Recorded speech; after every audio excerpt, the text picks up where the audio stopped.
एक व्यक्ति जो 18 महीने पहले एक चैनल खड़ा करता है अपने दम पर, अपने संघर्षों पर, और उसके बाद वो जो है तमाम जितने भी पैमाने होते हैं उनकी लोकप्रियता को आंकने के, उस पर शीर्ष पे पाया जाता है। और जो लोग पिछले 18 वर्षों से ठेकेदारी कर रहे थे कि हमसे तेज और हमसे बेहतरीन कोई नहीं है, उनकी दुकान जब उसने 18 महीने के संघर्ष वाले व्यक्ति ने खत्म कर दी, तो उसको रोकने के लिए और उसको परेशान करने के लिए तमाम साजिशें की जा रही हैं। और उन साजिशों का आने वाले दिनों में आप होते हुए पर्दाफाश देखेंगे। और जो आज अर्नब गोस्वामी के साथ नहीं खड़े ना, मैं आपको बता रहा हूं, छाती पीट के मुहर्रम करेंगे दिल्ली में, राजघाट से लेकर इंडिया गेट तक, ये लुटियन वाले। अभी जरा योगी जी को खोलने दीजिए इन लोगों की फाइलें, क्योंकि तमाम जो है एनडीटीवी से लेकर आज तक इन लोगों के तमाम काले करतूतों की फाइलें देश की सरकारों के पास हैं। और अब जिस प्रकार से तानाशाही महाराष्ट्र की सरकार ने की है, तो ये अन्य राज्यों को या अन्य सरकारों के लिए एक रास्ता खुल गया है। क्योंकि आप देखेंगे पिछले 6 सालों में किसी भी बड़े मीडिया चैनल के ऊपर इस प्रकार का क्रैकडाउन नहीं हुआ। एनडीटीवी के ऊपर इतना बड़ा आरोप होते हुए भी, फंड जो है डाइवर्ट करने का ईडी के केसेस होते हुए भी, उनके ऊपर जो है जाकर रवीश कुमार को या प्रणय रॉय को किसी ने गिरेबान से पकड़कर नहीं खींचा, उनको घसीटते हुए लेकर नहीं गए। अभी तक सब कुछ प्यार मोहब्बत से चल रहा था। तमाम केस के होते हुए भी इन लोगों की दुकानें चल रही थी। पर आज उद्धव ठाकरे और शरद पवार की एक गलती से देश की तमाम सरकारों के लिए ये रास्ते खुल गए हैं। और अब बकरे की मां कब तक खैर मनाएगी? तो अरुण पुरी और ये रजत शर्मा, ये सारे लोग सावधान हो जाएं, क्योंकि आप लोग इस पत्रकारिता में अपने आप को बहुत बड़ा मानते हैं। कोई जो है एनबीए का चेयरमैन है, तो कोई शेखर गुप्ता जैसे लोग जो एडिटर्स गिल्ड से जुड़े हुए हैं, ये सब लोग खामोश थे। पर अब जब तुम्हारे खिलाफ कार्रवाई होगी, तब जो है सड़कों पर मत उतरना, और तब जो है हाय हाय नहीं करना। इस देश के अंदर कम्युनिस्टों का और इन लुटियन वालों का एक बहुत बड़ा नेक्सस चलता है, जो देश के अंदर जो है एक नैरेटिव सेट करते हैं। और मुझे लगता है भाजपा के जो बड़े बड़े नेता हैं या जो भाजपा के स्ट्रैटेजिस्ट हैं, उन लोगों को भी ये समझना चाहिए और एक ऐसा इकोसिस्टम डेवलप करना चाहिए। आप सोचिए, महाराष्ट्र के अंदर सरकार किसकी?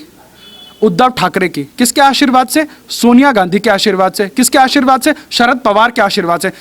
आज इस देश के लोगों ने सोनिया गांधी से सवाल नहीं पूछा, इस देश के ना किसी पत्रकार ने पूछा, किसी ने खबर तक नहीं चलाई। आप देखिए, किसी ने उद्धव ठाकरे के बारे में गलत बयानी नहीं दी, किसी ने सोनिया गांधी के बारे में गलत बयानी नहीं दी, और किसी ने शरद पवार के बारे में गलत बयानी नहीं दी। क्यों? क्योंकि ये वामपंथी और लुटियन लॉबी के लोग एक परसेप्शन क्रिएट करने में सफल हो गए।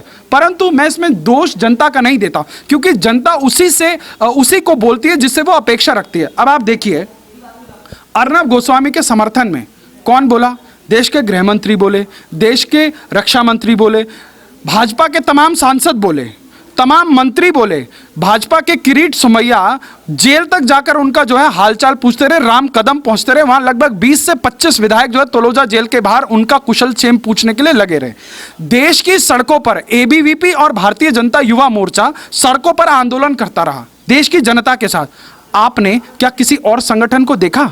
आपने देखा एडिटर्स गिल्ड को कुछ बोलते हुए? आपने नेशनल ब्रॉडकास्टर एसोसिएशन को देखा बोलते हुए? आपने आज तक को देखा बोलते हुए? आपने या किसी और चैनल को देखा बोलते हुए? कोई नहीं बोला।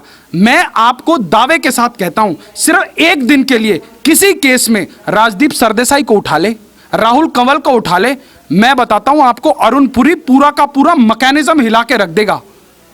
सोनिया गांधी से लेकर राहुल गांधी, प्रियंका वाड्रा से लेकर अखिलेश यादव और मायावती से लेकर तमाम जो सेकुलर पंथी नेता हैं, आपको जो है सड़कों पर जो है साष्टांग दंडवत प्रणाम करते हुए मिल जाएंगे। क्यों? क्योंकि इनका एजेंडा चलाने वाला पत्रकार है वो। अगर उसके बारे में कुछ हो जाए तो यहां पर अब आप देखिए, नाटक देखिए, एट्रोसिटीज हो रही हैं अर्नब गोस्वामी के ऊपर, और एडिटर्स गिल्ड किसको लिख रहा है चिट्ठी पता है? योगी आदित्यनाथ को। योगी आदित्यनाथ ने तो कुछ किया नहीं। आप सोचिए, इन लोगों की हिम्मत हुई कि उद्धव ठाकरे को चिट्ठी लिखें? उद्धव ठाकरे के बारे में बयान तो छोड़िए साहब, चिट्ठी भी नहीं लिख सकता एडिटर्स गिल्ड। इतना फट्टू एडिटर्स गिल्ड कहीं वर्ल्ड में नहीं होगा। आतंक, राजनीतिक आतंक मचा रहा है महाराष्ट्र का मुख्यमंत्री, चिट्ठी किसको लिखी जा रही है? उत्तर प्रदेश के मुख्यमंत्री को। तो देश की जनता देख रही है और प्रदेश की जनता देख रही है। तो जो जनता है उसका पूरा का पूरा सेंटिमेंट और उसका पूरा का पूरा स्नेह जो है अर्नब गोस्वामी के साथ है। और जब अर्नब गोस्वामी कल जेल से बाहर निकला आप ये समझिए 71 सीटों पर बिहार में जाकर चुनाव लड़ने का हिम्मत करने वाली जो शिवसेना है, उसको जितने वोट मिले होंगे ना, उससे 10 गुना लोग कल तलोजा जेल के बाहर अर्नब गोस्वामी के समर्थन में थे। तो आप ये समझिए, अगर आप जनता की आवाज बनेंगे, जब पूरे देश में आक्रोश था सुशांत की मौत के पीछे, तो उसकी आवाज बनने वाला कौन? अर्नब गोस्वामी। हिंदू हृदय सम्राट कहलाने वाले, उसके बाद बुर्का ओढ़कर छुप जाने वाले उद्धव सरकार, जब संत मर रहे थे और चार्जशीट देरी में फाइल करने के कारण जो लोग आज खुले घूम रहे हैं, उनको बचाने का आरोप किस पर लगे? किस पर लगे उद्धव ठाकरे पर। एक आदमी अपने बिजनेस के चक्कर में सुसाइड कर लेता है और उसके बाद जो वो सुसाइड नोट में तमाम लोगों का नाम लिखता है, उसके ऊपर अर्नब गोस्वामी का भी नाम लिखता है। वो केस 2018-19 में समाप्त हो जाता है। आप अपने राजनीतिक विद्वेष के कारण उसको वो केस दोबारा खुलवाकर एक एनकाउंटर स्पेशलिस्ट को 13 साल बाद सिस्टम में लाकर उसके ऊपर खौफ बनाने का प्रयास करते हैं। अभी मुंबई के अंदर एक सरकारी कर्मचारी ने आत्महत्या करी है और उस आत्महत्या में उसने सुसाइड नोट के अंदर उद्धव साहब ठाकरे और शिवसेना का नाम लिखा है। अब बताइए कौन गिरफ्तार करेंगे क्या? नहीं करेंगे ना गिरफ्तार। क्यों? सहूलियत की राजनीति। इसको राजनीतिक आतंकवाद कहते हैं, इसको पुलिसिया आतंकवाद कहते हैं। ये एक बर्बरता है कि बंदर के हाथ में उस्तरा दोगे तो वो काटेगा, और यही आज महाराष्ट्र के अंदर हो रहा है। और सुप्रीम कोर्ट की जो सख्त टिप्पणियां हैं इसी के खिलाफ हैं। सुप्रीम कोर्ट ने जो कल बेल दी है, जो अंतरिम राहत दी है, उन्होंने साफ बोला है कि चाहे वो निचली अदालतें हों, चाहे वो हाई कोर्ट हों, चाहे वो सरकारें हों, वो अपनी हद में रहें। और ये सरकार हद पार कर रही है। आप देखिए, आपने और हमने एक फिल्म देखी, फिल्म का नाम था नायक। उसमें विलन की भूमिका में कौन थे? अमरीश पुरी थे, और एक पत्रकार की भूमिका में अनिल कपूर थे। आप उस फिल्म को याद करिए और आज जो महाराष्ट्र की सड़कों पर हो रहा है उसको कंपेयर करने का प्रयास कीजिए। आपको 99.9% इसमें सिमिलैरिटीज मिलेंगी कि किस प्रकार से राजनीतिक और शासन सत्ता का दुरुपयोग किया जाता है। यह उद्धव ठाकरे ने प्रमाणित कर दिया। आपने बड़े बड़ों के मुंह से कहावत सुनी होगी कि बंदर के हाथ में उस्तरा। आज महाराष्ट्र के अंदर जो शासन है, जो सरकार है, उसको देखते हुए ऐसा ही लगता है कि किसी एक इनकैपेबल आदमी को जो है वहां की शासन सत्ता पर बिठा दिया। तो आज मुझे कहीं ना कहीं भारतीय जनता पार्टी का वो जो निर्णय कि जो है उद्धव ठाकरे को मुख्यमंत्री पद ना देना, देखिए पहली बात तो उनका बनता ही नहीं था। आज उनके सामना ने जो है नीतीश कुमार के ऊपर एक बड़ा तंज कसा है। बोला कि जो व्यक्ति हार गया, जो व्यक्ति तीसरे नंबर पे, उसको मुख्यमंत्री बनाया जा रहा है। अपनी गिरेबान में झांक के देखें, कौन से नंबर पे थे? महाराष्ट्र में चुनाव हुआ, कौन से नंबर पे थी शिवसेना? और वो दूसरों को उंगली उठा रही है। तो दूसरों पर एक उंगली उठाने से पहले अपने तरफ जो है ये 3 उंगलियां मुड़ती हैं। तो ये शिवसेना वाले जो उनके संपादक हैं, संजय राउत संपादक हैं, राज्यसभा के सांसद हैं, उसके बाद पता नहीं क्या क्या लिखते हैं। मतलब भूल जाते हैं कि हम भी तो उसी फैटर्निटी से आते हैं। 52-55 विधायकों वाला आदमी बच्चे की तरह जिद करता है। जैसे बच्चे नहीं होते, बाजार में जाते हैं तो जमीन पर लेट जाते हैं, मम्मी ये खिलौना नहीं दिलाओगी तो मैं जमीन पर लेट जाऊंगा। तो शिवसेना ने भी भाजपा के साथ यही किया, परंतु किसी और की मम्मी ने खिलौना दिला दिया और आज उस खिलौने के दम पर बदमाशी की जा रही है और देश की जनता देख रही है। और जो आप भारी पड़ने की बात कर रहे हैं, ये अर्नब गोस्वामी एक सोता हुआ शेर है और इसको छेड़कर इन लोगों ने पैर पर कुल्हाड़ी नहीं, पूरा पैर ले जाकर कुल्हाड़ी पर मार दिया।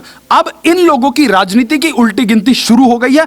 क्योंकि जो लोग अपने आप को हिंदू हृदय सम्राट कहलाना पसंद करते थे, अभी पिछले हफ्ते दशहरे के कार्यक्रम में भी स्टेज पर गरज रहे थे बहुत, जैसे कि पूरे हिंदुत्व की ठेकेदारी इन्हीं की हो। जो लोग अपने आप को हिंदुत्व की ठेकेदारी लेना पसंद करते हैं, उन लोगों ने भगवा छोड़कर जो है तुष्टीकरण का बुर्का ओढ़ लिया। उसके बाद भी क्योंकि डीएनए में तो कहीं ना कहीं आता है ना कि आपकी जीवन भर एक विचारधारा रही, अचानक कैसे बदलेंगे। पर भूल जाते हैं कि हम सोनिया गांधी के आशीर्वाद से सरकार चला रहे हैं, फिर हिंदुत्व का राग अलापने लगते हैं, फिर अपनी जो है एक दादागिरी दिखाने लगते हैं कि हमने बाबरी मस्जिद तोड़ी थी। अरे भैया देख लो, कहीं सोनिया जी ने वो आपका वीडियो देख लिया ना, हमने तोड़ी थी, पता लगे वहीं से फोन आया, बेटा छोड़ दो कुर्सी। तो इस प्रकार की अपरिपक्व राजनीति मैंने जो है पिछले 70-75 सालों में इस देश के इतिहास में नहीं देखी। और इन लोगों ने जिस प्रकार से लोकतांत्रिक व्यवस्था में में इस जर्नलिज्म के ऊपर हमला किया है, और ये पूरा का पूरा स्क्रिप्टेड हमला। आप देखिए सरकार का काम क्या होता है, सरकार का काम होता है आपको न्याय दिलाना, सरकार का काम होता है आज जो प्रदेश कोविड की महामारी से परेशान है उसके अंदर जो है स्वास्थ्य व्यवस्थाओं को जो है एनहांस करना। किरीट सोमैया जी ने अभी खुलासा किया पिछले हफ्ते 5000 बेडों का हॉस्पिटल बनने वाला है। भगवान जाने कब बनेगा, भगवान ही जानता होगा, ये उद्धव ठाकरे जानते होंगे। अभी तो वो हॉस्पिटल बना नहीं, 3000 करोड़ का घोटाला हो गया, एक किरीट सोमैया जी ने आरोप लगाया है। अब बताइए, जो सरकार हॉस्पिटल बनने से लेकर डेड बॉडी को पैक करने वाले बैगों में घोटाला कर रही हो, आप उस सरकार से किस प्रकार के न्याय की उम्मीद